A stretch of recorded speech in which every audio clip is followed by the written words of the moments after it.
Mesdames et messieurs, bienvenue à votre édition de Hockey sans limite.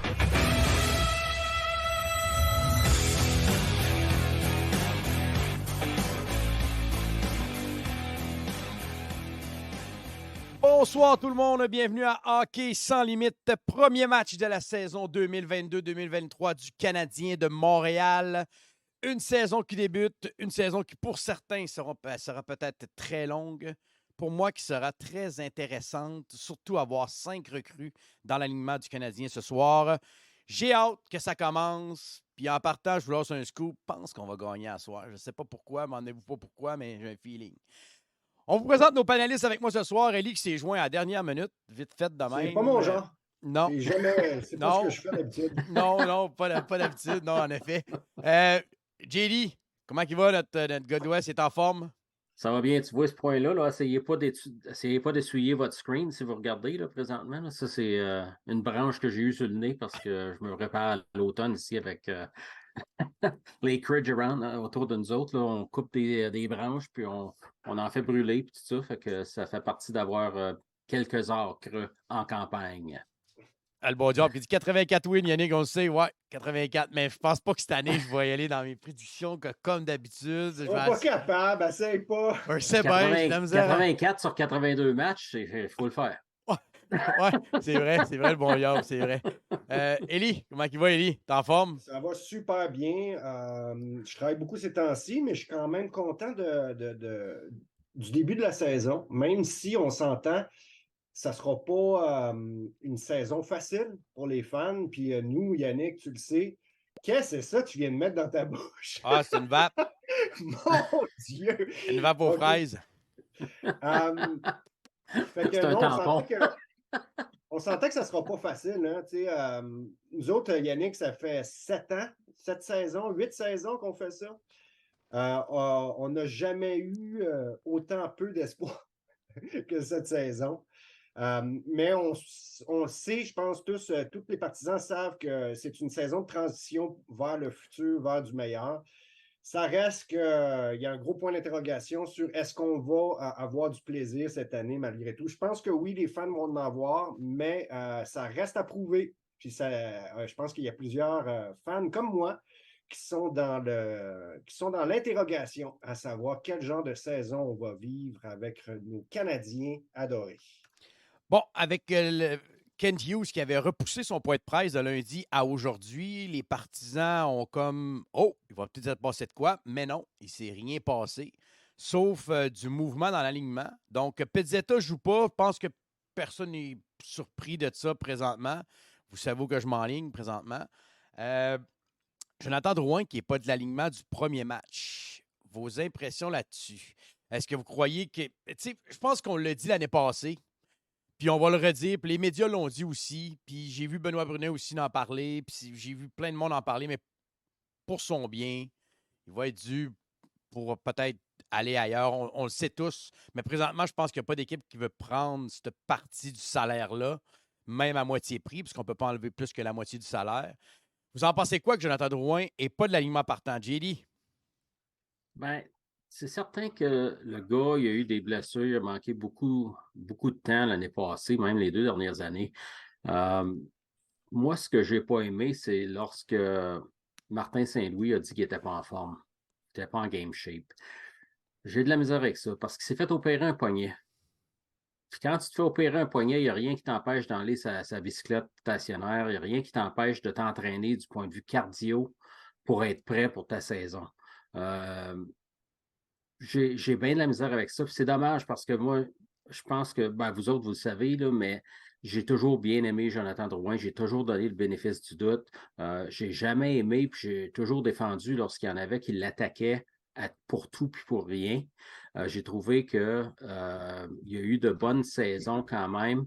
Et puis, malgré les blessures. Mais cette année, là, je m'attendais à ce qu'ils sortent et qu'ils veulent manger les bandes. Je m'attendais vraiment, là, pas à ce qu'il devienne un Josh Anderson ou un Brandon Gallagher, mais je m'attendais à ce qu'il connaisse une bonne saison, qu'il soit prêt, qu'il soit préparé tout l'été pour ce début-là. Puis malheureusement, on ne dirait pas que c'est ça qui s'est produit. Fait que j'ai bien peur, moi, que ça ne regarde pas bien. Élie? Tu sais, c'est vraiment dur parce que on aime tous Jonathan. Peut-être à cause du fait que c'est un Québécois plus que autrement. Peut-être aussi parce qu'on a échangé un prospect défenseur pour lui, puis qu'on avait beaucoup d'attentes sur son arrivée avec le Canadien. On pensait que ça allait être un des moteurs de l'offensive. Mais force est d'admettre qu'il est dans une spirale à Montréal, puis que ça semble pas positif. On dirait qu'il est en train d'échapper sa carrière ici, comme on le craignait. On le sait que pour un Québécois, jouer à Montréal, c'est une lame à deux tranchants ou c'est plus, comment dire, il y a deux façons de réagir à ça. Soit tu es porté par la pression, soit tu es écrasé. J'ai de la misère à saisir Jonathan. Quand je l'écoute parler, je le sens pas anxieux, je le sens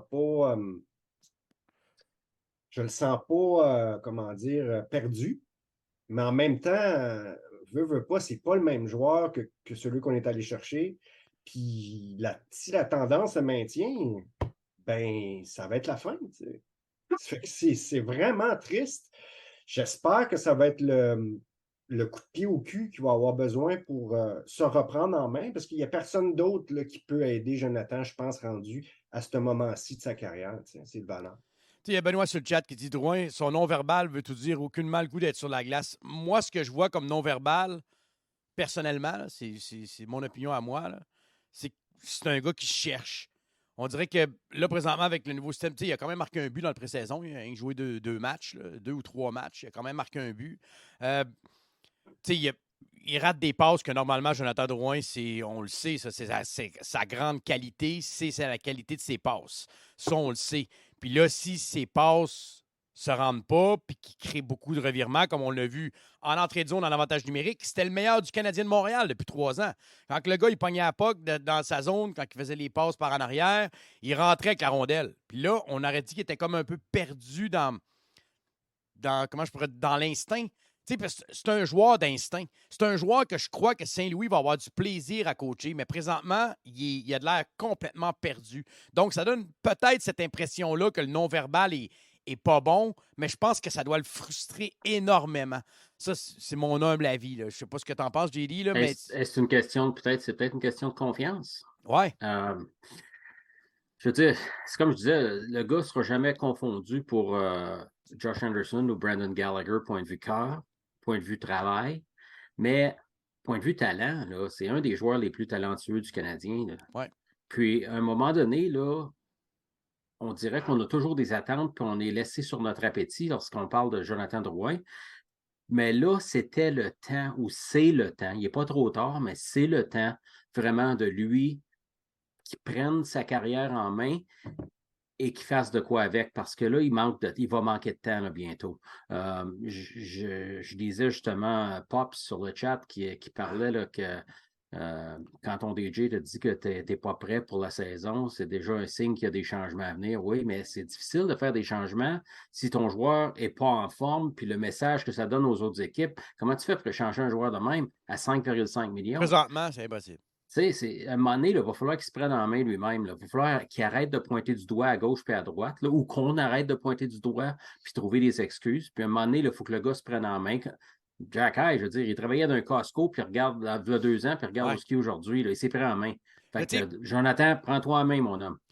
Il y a Daniel Provost qui dit sur le chat, il dit « Bon, voilà une autre excuse. C'est à cause du fait de jouer à Montréal, dans toute autre ville, tout aurait été différent. » Loin de nous de dire un pareil discours, Daniel. Non. Mais vraiment pas. Peut-être qu'ailleurs, ça aurait été la même affaire. C'est pas ça qu'on dit. C'est que le marché de Montréal a été extrêmement difficile. Puis quand on sait les problèmes qu'il avait hors glace, des problèmes de sommeil, on sait qu'il était parti avant notre run, avant la finale de la Coupe Stanley. Ces problèmes-là, qu'il ait joué à Montréal ou en Arizona, c'était des problèmes qui étaient personnels. Ça n'avait rien à voir avec le fait de jouer à Montréal. Ça, là, on va pas le nier. Là. Tu sais, là, je pense pas que c'est l'effet. Il a dit que c'était même à Tampa Bay que c'était comme ça. Donc, même s'il jouait à Tampa Bay, il y avait ces problèmes-là. Donc, je crois pas que ça a un lien direct avec Montréal. Mais on peut pas nier le fait non plus que Drouin l'a eu dur depuis qu'il est arrivé ici. Là. Tu sais, il a connu une bonne saison, l'a mis au centre la première année, il a voulu prendre ce rôle-là. Ça a été moyen, il revenait à l'aile, meilleur pointeur du Canadien se blesse, après ça, meilleur pointeur du Canadien, ça reblesse. Tu sais, il y a eu tellement d'épisodes qui a fait en sorte que les partisans ont été extrêmement difficiles avec lui, autant les partisans que les médias, on ne va pas le cacher. Est-ce que ça le nuit à ce qu'il est rendu aujourd'hui? Il n'y a rien que lui qui pourrait répondre à ça. Nous autres, on ne peut pas. Est-ce qu'il y aurait eu une carrière différente ailleurs? Encore une fois, on ne peut pas le prédire, on ne peut pas le prévoir. J'espère juste pour lui que sa carrière décolle. Si ce n'est pas ici, ça sera ailleurs. Il l'aura essayé ici, puis that's it. C'est pas des excuses, c'est des explications. T'sais, on essaie, ici à HSL, là, pour quelqu'un qui ne connaît pas ça, là, on parle de hockey comme des fans, c'est-à-dire avec nos impressions puis nos suppositions. On n'a pas. Il n'y a personne ici qui a d'informations privilégiées, Non. qui nous dit quoi que ce soit sur Jonathan, puis qui explique sa carrière depuis qu'il est à Montréal. Mais je pense qu'on peut tirer des conclusions, puis au-delà de l'excuser, je pense que personne ne l'excuse. Il n'y a personne qui se dit « Ah, mon Dieu, pauvre Jonathan, qui ne fait pas le line-up. » Présentement, non. Moi, je me dis pas ça. Qu'il doit gagner son poste, qu'on est dans une autre période de l'organisation où là, c'est important de montrer aux plus jeunes que l'effort va être récompensé. Puis si on sent qu'il n'amène pas le maximum de l'effort qu'il peut, ben tu vas endommager les jeunes en lui donnant de la glace.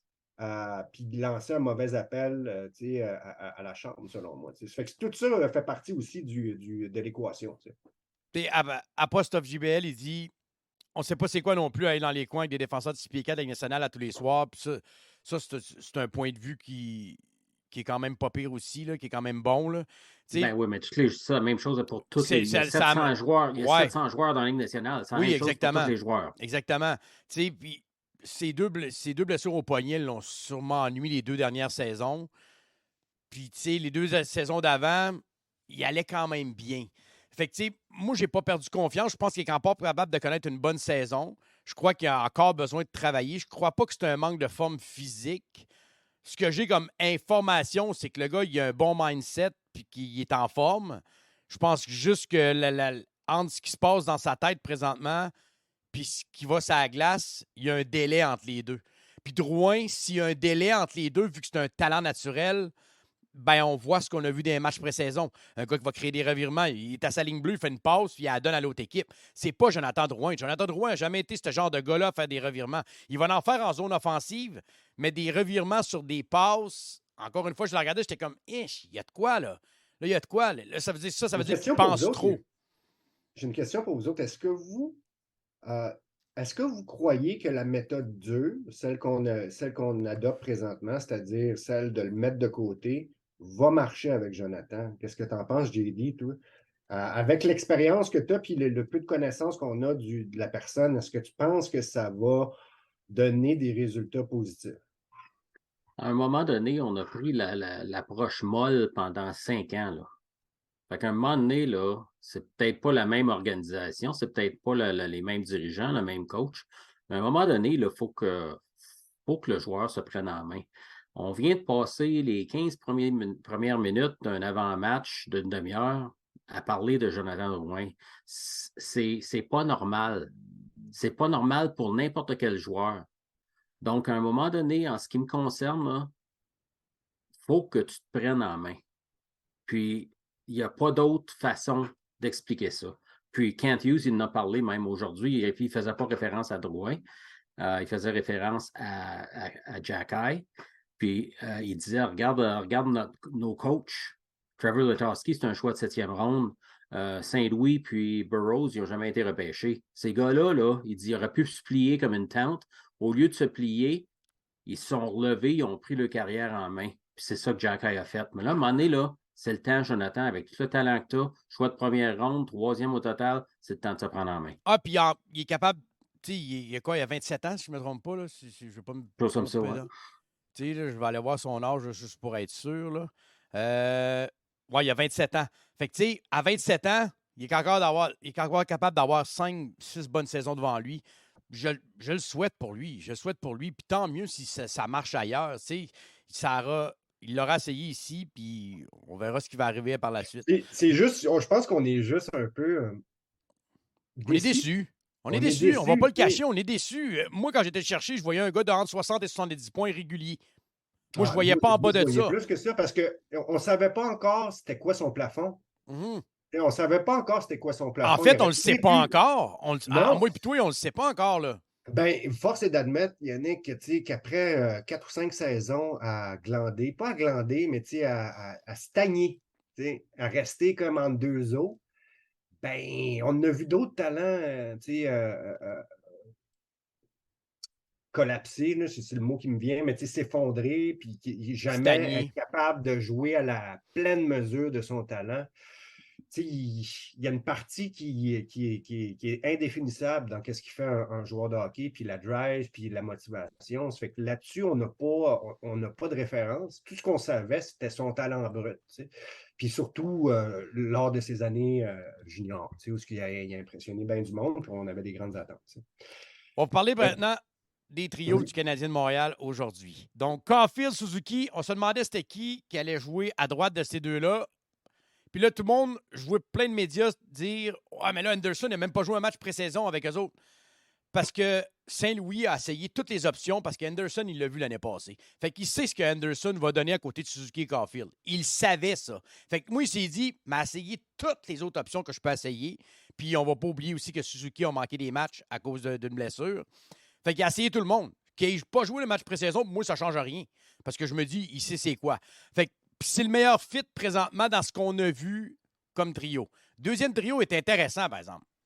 Dak au centre avec Monahan et Hoffman. Puis là, je vais dire une chose. Là.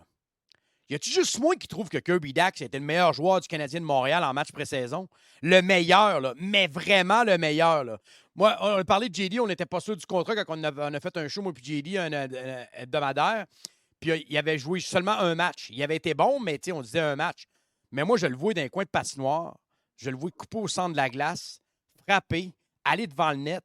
Il gagne ses face-off. Il y a eu un mauvais match sur premier, mais après ça, il y a eu 48, 58, 56 %. Ses face-off, il est meilleur. On voit que l'upgrade est là, là. Moi, je pense que Kirby Dak a connu le meilleur camp d'entraînement du Canadien de Montréal. Puis il joue avec Hoffman. Je sais pas, on va parler du top 6, là. Comment vous trouvez ça, le top 6, vous autres, les boys? JD, comment tu trouves ça? Moi, je trouve ça pas pire, là. C'est drôle parce que les trios qu'on voit aujourd'hui, c'est pratiquement les trios que j'avais prédit que j'espérais voir. Même, ah ouais? Ouais, le top 9 surtout. Parce que puis Anderson, je trouvais que c'était la meilleure place pour lui pour commencer la saison. Il va y avoir des changements en cours de saison, faites-vous-en pas. Mais pour tout de suite, là, avoir les deux jeunes avec un gros bonhomme comme ça qui va ouvrir de la place sur la patinoire, puis s'il y en a un qui est pour essayer d'intimider Caulfield ou Suzuki, Anderson va être là sur la patinoire avec eux autres. Donc, c'est de bon augure en ce qui me concerne. Puis le gars peut patiner avec eux autres. Puis le gars, c'est un bon joueur de hockey. Le deuxième trio est intriguant pour la simple et bonne raison que c'est trois gars qui ont des choses à prouver. Moi, au début, j'avais pensé que ce serait Drouin à la place de Hoffman sur ce trio-là. Mais je vois pourquoi, si Drouin, on en a parlé pendant 15 minutes, là, si Drouin ne joue pas, je comprends qu'il ait mis Hoffman dans cette position-là parce que ce n'est pas un joueur de quatrième trio. Personnellement, j'aurais mis Kirby Dak à droite, j'aurais mis Monahan au centre, puis j'aurais mis Hoffman à gauche parce qu'Hoffman, je trouve qu'à l'aile droite, il n'est pas aussi bon. Mais ça, c'est... Là, il joue à l'aile gauche. Ça, là, je veux pas... C'est Monahan qui est à droite, d'abord? Parce que Monahan c'est pas bon non gauche. plus. Ben, Caulfield joue à l'aile gauche, lui. Oui, mais Caulfield est meilleur à gauche. Donc, dans l'alignement, Monahan joue ailier gauche. Oui, mais tu dis, ça veut dire que Hoffman est à droite. Je trouve Ouais. qu'il est moins bon à droite OK. qu'il l'est à gauche. OK. Donc, j'aurais mis Monahan au centre, qui est gaucher lui aussi. Puis j'aurais mis Dak, qui est droitier à droite. Mais ça, Mais c'est t'aurais pas mis grave. Monahan, Martin Saint-Louis, au centre en sachant que oui, Kirby Dak est un projet pour toi pour être ton deuxième oui. centre d'avenir, Pour même en partant. commencer. Ouais. Pour commencer. OK? Moi, je voulais laisser Dak au centre parce que je me dis, on Ben, était le chercher, il faut le mettre au écoute, centre. Il faut je le développer là. je perdrai pas sommeil là-dessus. Non, OK? non, non, c'est C'est clair. pas si important que ça. OK? En ce qui me concerne, j'espère que les deux vont prendre des mises au jeu parce que Monahan est bien meilleur que Dak sur les mises au jeu. On s'entend. Mais c'est un joueur de centre d'expérience. C'est un très bon joueur de centre aussi. C'est pour ça que j'espérais ça. Mais ce que j'aime le plus, là, pour ne pas parler, mais c'est Slafkovský avec les deux vétérans, Dvorak et Gallagher. Moi, c'est surtout ça que je voulais voir. OK, fait que là, il va avoir l'éthique de travail de Gallagher sur sa ligne. Il va avoir l'aspect défensif et gagner des mises au jeu. Commencer avec la rondelle, avec Dvorak, puis un gros bonhomme à l'aile gauche, une recrue. J'ai l'impression que ça va être un bon trio aussi. Ouais, moi aussi, Je m'excuse, ça a été long, Élie, là. Non, non. Oh non! Je suis habitué. Ça fait 7 ans que je fais un show avec Yannick. Les deux, on mange le puck, puis on mais j'aime pas ça. seul dans le dos adverse. Voilà. Qu'est-ce que t'en penses, Élie, du top 6? Je te la passe, là. Et du trio de Dvorak avec Slafkovský et Gallagher. On parlera de la quatrième ligne après puis de la défensive. Qu'est-ce que tu penses des trois premières lignes du Canadien? Ben, les deux premières, puis pour poursuivre ta question, oui, c'est impressionnant quand même du point de vue offensif. Tu sais, je pense qu'on a des pions pour devenir une belle machine offensive. OK, je ne sais pas si Hoffman va rester longtemps, on le sait, mais quand même, quand on regarde le bassin de joueurs offensifs qu'on a, avec aussi les potentiels d'amélioration chez certains jeunes, ben c'est crissement le fun à regarder sur papier. Maintenant, j'ai hâte de voir ce que ça va donner sur la glace.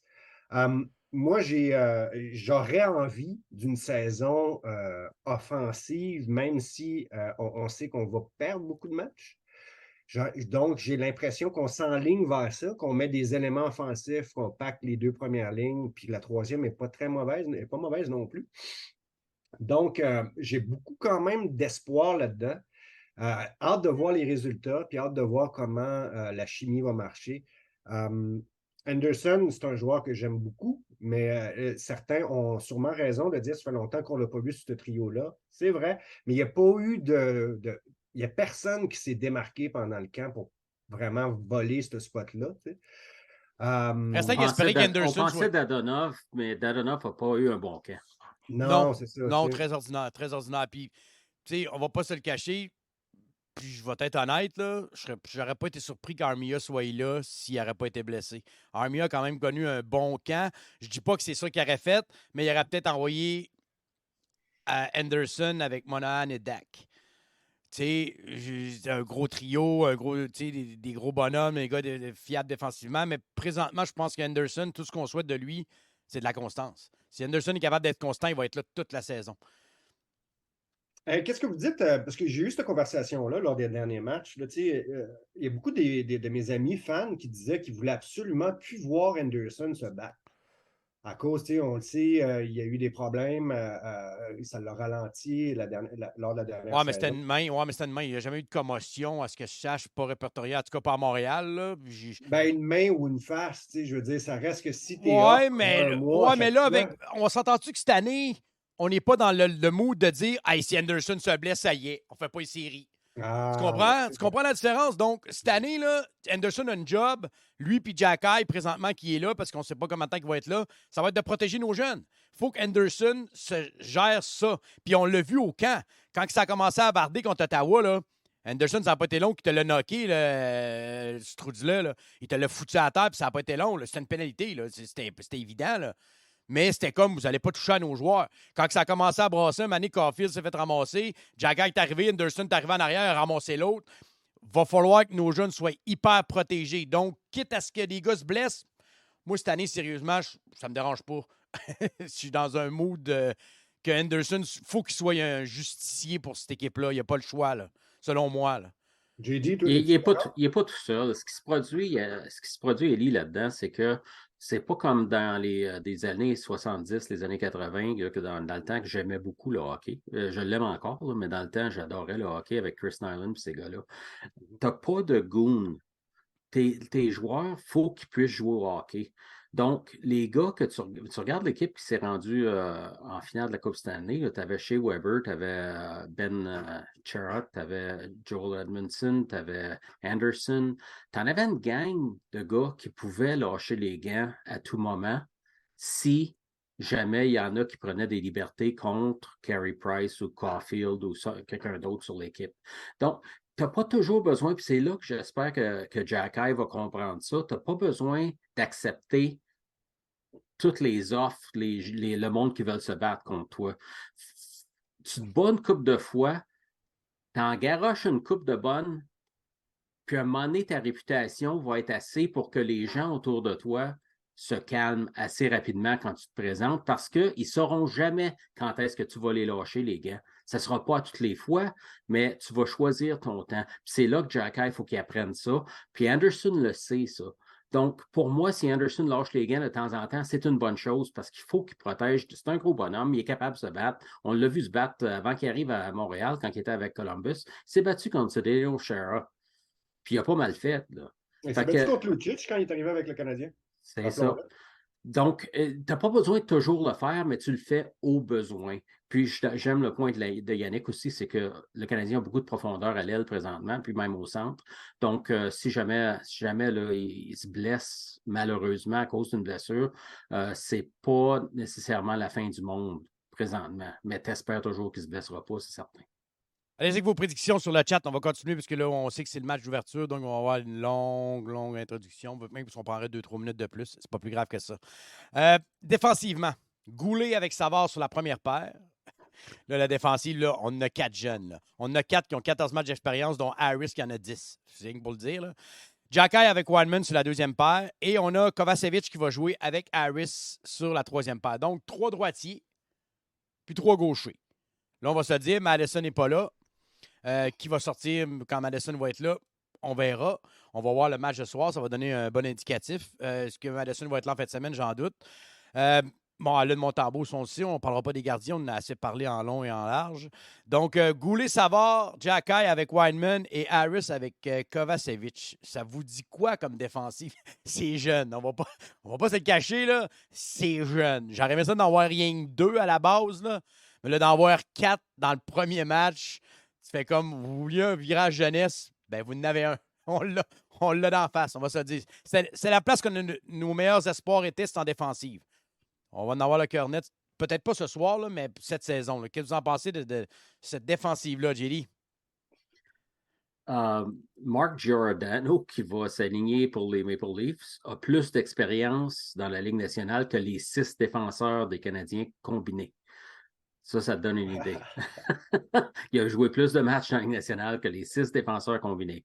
David Savard et Chris Wideman vont se sentir comme des grands-pères sur la patinoire avec ces jeunes-là.